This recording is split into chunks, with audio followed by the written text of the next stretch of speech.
In today's video, I'm going to teach you how to cancel an Audible membership. Let's get started with the process, which is quite simple and straightforward. First, open your preferred web browser. This could be Chrome, Firefox, Safari, or any browser you like. In the search bar, type in Audible and hit enter. You will be directed to Audible's website. Make sure you're on the official site to avoid any potential scams. Once you're on the Audible homepage, you might be prompted to log in. If so, enter your email address and password associated with your Audible account.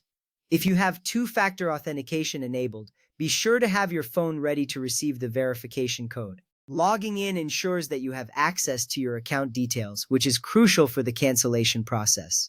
After you've logged in, take a look at the top right corner of the page. You'll see your name displayed there. Hover your mouse pointer over your name. A drop-down menu will appear with several options. From this menu, click on Membership Details. This will take you to a page that outlines your membership plan and other related information.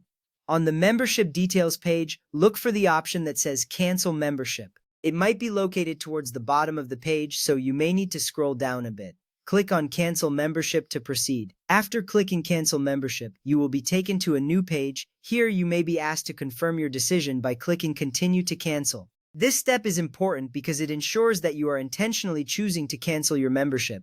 Audible might offer you some incentives to stay, but if you're sure, just click Continue to Cancel. Finally, you'll be on the last step. You'll see a button that says Confirm Cancellation. Click on this button to finalize the cancellation of your Audible membership.